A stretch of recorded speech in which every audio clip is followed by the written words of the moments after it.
നമ്മൾ രാവിലെ എഴുന്നേറ്റിട്ട് ഭക്ഷണം കഴിക്കാൻ വൈകി കഴിഞ്ഞാൽ പലരിലുള്ള ബുദ്ധിമുട്ടാണ്. പിന്നീട് വിശപ്പില്ലാണ്ടാവുക, അതുപോലെ തന്നെ നെഞ്ചെരിച്ചില്, പുളിച്ചു തികട്ടല്, വയറ് വീർത്ത പോലെ തോന്നുക, നെഞ്ചിനുള്ളിലൂടെ വേദന, അതുപോലെ വയറ്റില് വേദന, ഇങ്ങനെയുള്ള ബുദ്ധിമുട്ടുകളൊക്കെ അസിഡിറ്റി ആണ് ഇതിൻ്റെയൊക്കെ പ്രത്യേകത. നമ്മൾ രാവിലെ എഴുന്നേറ്റിട്ട് ഭക്ഷണം കഴിക്കാൻ വൈകി കഴിഞ്ഞാൽ പലരിലുള്ള ബുദ്ധിമുട്ടാണ്.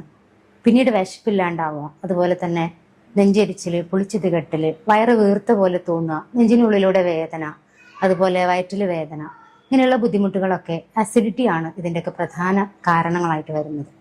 അതായത് നമ്മുടെ ആമാശയത്തിൽ ഭക്ഷണം എത്തുന്നതോടുകൂടി നമ്മുടെ ഭക്ഷണം ദഹിപ്പിക്കാൻ ആവശ്യമായിട്ടുള്ള ആസിഡ് ഉൽപ്പാദിപ്പിക്കപ്പെടും.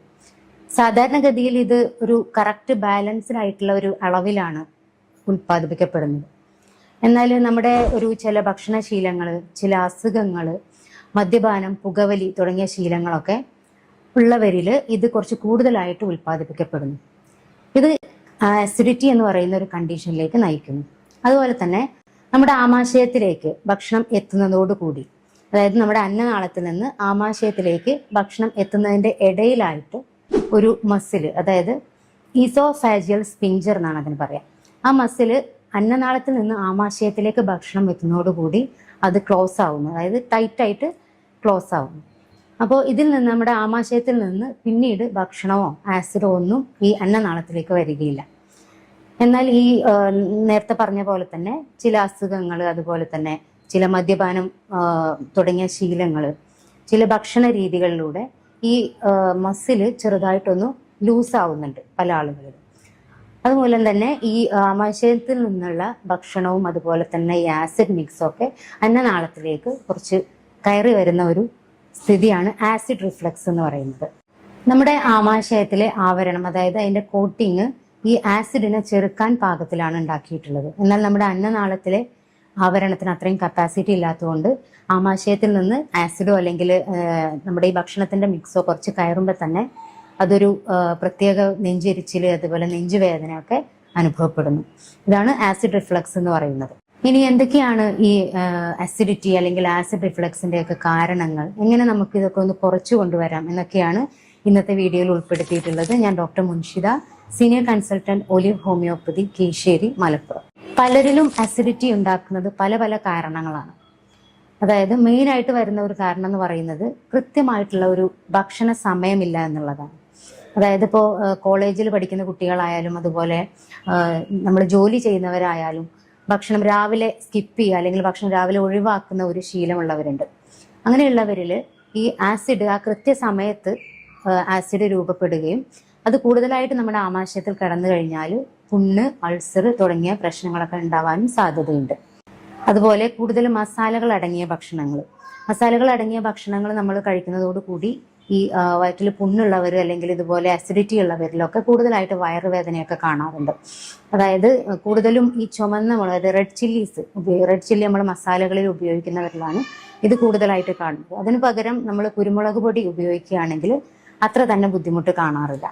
അതുപോലെ പാലുൽപ്പന്നങ്ങൾ, എല്ലാവരിലും പ്രശ്നങ്ങൾ ഉണ്ടാക്കാറില്ല. എന്നാൽ ചില ആളുകളിൽ ഈ പാലിനെ ദഹിപ്പിക്കാൻ ആവശ്യമായിട്ടുള്ള കെസിൻ എന്ന് പറയുന്ന എൻസൈം വളരെ കുറവായിരിക്കും. അപ്പൊ അവരില് ഈ പാല് അല്ലെങ്കിൽ ചീസ്, യോഗട്ട്, തൈര് തുടങ്ങിയവയൊക്കെ ഉപയോഗിക്കുന്നതോടുകൂടി ഇവർക്ക് ദഹനക്കേടുകളും അതുപോലെ ഗ്യാസിന്റെ പ്രശ്നങ്ങൾ, ആസിഡിറ്റി തുടങ്ങിയ പ്രശ്നങ്ങളൊക്കെ സാധാരണയായിട്ട് കാണാറുണ്ട്.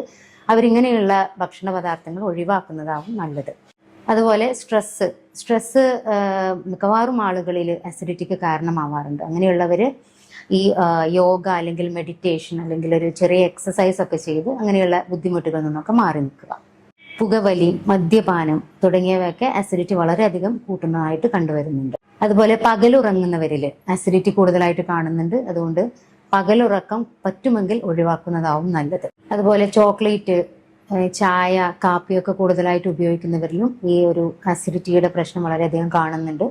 അപ്പൊ അങ്ങനെയുള്ളവരിൽ ഈ നമ്മൾ സാധാ ചായ ഒക്കെ കുടിക്കുന്നതിന് പകരം ഇഞ്ചി അല്ലെങ്കിൽ ഏലക്കായൊക്കെ ഇട്ടിട്ടുള്ള ചായ, കട്ടൻ ചായ ആണെങ്കിലും അത് കഴിക്കുമ്പോൾ കുറച്ചും കൂടിയൊക്കെ ഒരു ആശ്വാസം കിട്ടുന്നതായിരിക്കും. അതുപോലെ ചിലരിൽ ഈ കിഴങ്ങ് വർഗ്ഗങ്ങൾ, പയറ് വർഗ്ഗങ്ങളൊക്കെ പ്രശ്നങ്ങൾ ഉണ്ടാക്കുന്നത് കാണാറുണ്ട്.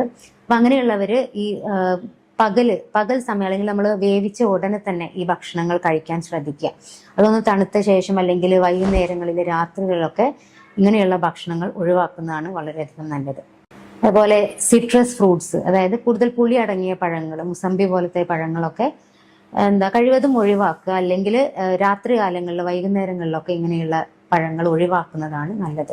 കാർബണേറ്റഡ് ബിവറേജസ്, അതിപ്പോൾ വളരെയധികം അതിന്റെ ഉപയോഗം കൂടിയിരിക്കുകയാണ്. അതായത് നമ്മുടെ പെപ്സി, കൊക്കക്കോള, 7up ഒക്കെ ഗ്യാസിന്റെ പ്രശ്നങ്ങളും കൂടുതലായിട്ടുണ്ടാവുന്ന അസിഡിറ്റി ഒക്കെ വളരെയധികം ഇതിന്റെ ഉപയോഗം കൊണ്ട് കൂടുന്നതായിട്ട് കാണുന്നുണ്ട്. അതുപോലെ നമ്മുടെ ചില ശീലങ്ങൾ, അതായത് ഒരു സമയത്ത് കൂടുതലായിട്ട് ഭക്ഷണം കഴിക്കുക. ഞാൻ നേരത്തെ പറഞ്ഞു, രാവിലെ ഭക്ഷണം കഴിക്കാതെ പിന്നെ നമുക്ക് പറ്റുന്ന സമയത്ത് ഒരുപാട് ഭക്ഷണം കഴിക്കുന്ന ശീലമുള്ളവരുണ്ട്. അങ്ങനെയുള്ളവരിൽ ദഹനക്കേട് വളരെയധികം കൂടുതലായിട്ട് കാണുന്നുണ്ട്. അപ്പൊ കഴിക്കുന്നത് കൃത്യമായ ഒരു ടൈമിൽ തന്നെ കഴിക്കുക, അതും വളരെ കുറച്ച്, അതായത് കുറച്ച് ഇടവേള എടുത്തിട്ട് മാത്രം കഴിക്കുക എന്നുള്ളതാണ് നല്ലത്. അതുപോലെ ഭക്ഷണത്തിന് ഒരു അരമണിക്കൂർ അല്ലെങ്കിൽ 1 മണിക്കൂർ മുന്നേ വെള്ളം കുടിക്കാൻ ശ്രദ്ധിക്കുക. ഭക്ഷണത്തിന്റെ കൂടെ വെള്ളം കുടിക്കുന്നത് നമുക്ക് ആ പുളിച്ചു തികട്ടലും ബുദ്ധിമുട്ടുകളൊക്കെ കൂട്ടാൻ വളരെയധികം കാരണമാകും. ഇങ്ങനെ ആസിഡിറ്റി ഉള്ളവര് ഭക്ഷണം കഴിച്ച് കിടക്കുന്നത് എപ്പോഴും ഭക്ഷണം കഴിച്ചതിന് ശേഷം ഒരു 3 മണിക്കൂർ കഴിഞ്ഞിട്ടാവണം. അതുപോലെ തല കുറച്ച് ഉയർത്തി ഉറങ്ങുന്നതായിരിക്കും നല്ലത്. ഓവർ വെയിറ്റ് ഉള്ളവർ അല്ലെങ്കിൽ ഒബേസ് ആയിട്ടുള്ള ആളുകളിൽ ഈ ആസിഡിറ്റി കൂടുതലായിട്ട് കാണാറുണ്ട്. കാരണം അവരുടെ വയറിന്റെ ഒരു പ്രഷറും കാര്യങ്ങളൊക്കെ ഈ ഞാൻ പറഞ്ഞ മസിൽ, നമ്മൾ അന്നനാളത്തിനും ആമാശയത്തിനും ഇടയിലുള്ള ആ മസിൽ ലൂസ് ആവുന്നതായിട്ട് കാണുന്നുണ്ട്. അപ്പൊ അങ്ങനെയുള്ളവരിൽ ഈ ഒരു ആസിഡ് റിഫ്ലക്സ്, അതായത് അന്നനാളത്തിലേക്ക് നമ്മുടെ ആസിഡൊക്കെ കയറി വരുന്ന ഒരവസ്ഥ കൂടുതലായിട്ട് കണ്ടുവരുന്നു. അപ്പൊ അങ്ങനെയുള്ളവരൊന്ന് വെയിറ്റ് കുറയ്ക്കുക എന്നുള്ളതായിരിക്കും അതിന്റെ ഒരു വഴിയായിട്ട് വരുന്നത്. ഇനി എന്തൊക്കെയാണ് ഇതിന്റെ ഹോം റെമഡീസ് ആയിട്ട് വരുന്നത്? ഹോം റെമഡീസ് നമുക്ക് ഒരുപാട് ഹോം റെമഡീസ് പലരും ശ്രമിച്ചിട്ടുണ്ടാവും. തുളസി നല്ലൊരു ഹോം റെമഡിയാണ്. അത് 5-6 ഇല എടുത്തിട്ട് 10 മിനിറ്റ് വെള്ളത്തിലെടുത്ത് തിളപ്പിച്ചിട്ട് അത് കുടിക്കുന്നത് ഈ നമ്മുടെ ആസിഡിറ്റിക്ക് വളരെ ആശ്വാസം നൽകുന്നതായിട്ട് കാണാറുണ്ട്. അതുപോലെ തന്നെ നമ്മുടെ വെറും വയറ്റിൽ ഉണ്ടാകുന്ന ഒരു ആസിഡിറ്റി ആണെങ്കിൽ രാവിലെ ഒരു തേങ്ങാ വെള്ളം കുടിക്കുന്നത് വളരെയധികം ആശ്വാസം നൽകുന്നതായിട്ട് കാണാറുണ്ട്.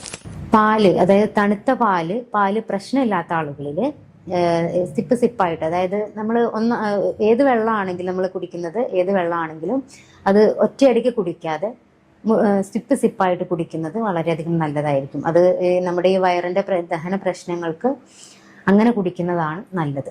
അതുപോലെ കറുവപ്പട്ട ഇത് പറഞ്ഞ പോലെ തന്നെ തിളപ്പിച്ചിട്ട് അതിന്റെ വെള്ളം ഇടക്ക് കുടിക്കുന്നത് അസിഡിറ്റി കുറയാൻ വളരെയധികം സഹായമായിട്ട് കാണാറുണ്ട്. ഹോമിയോപ്പതിയിൽ നമ്മുടെ ഈ അസിഡിറ്റിക്ക് വളരെയധികം എഫക്റ്റീവ് ആയിട്ടുള്ള മെഡിസിൻസ് ലഭ്യമാണ്. അത് ഓരോ പേഷ്യൻസിന് എങ്ങനെയാണ് ഇത് വരുന്നത്, അസുഖം വന്നിട്ടുള്ളത് എന്നുള്ളത് നോക്കിയിട്ടാണ് മെഡിസിൻ കൊടുക്കാറുള്ളത്. ഇനി നിങ്ങൾക്ക് എന്തെങ്കിലും സംശയങ്ങൾ ഉണ്ടെങ്കിൽ താഴെ കാണുന്ന കോൺടാക്ട് നമ്പറിൽ കോൺടാക്ട് ചെയ്യുക. എന്തെങ്കിലും സംശയങ്ങൾ കമന്റ് ആയിട്ട് ഇട്ടാലും നമ്മൾ റിപ്ലൈ തരുന്നതായിരിക്കും. Thank you.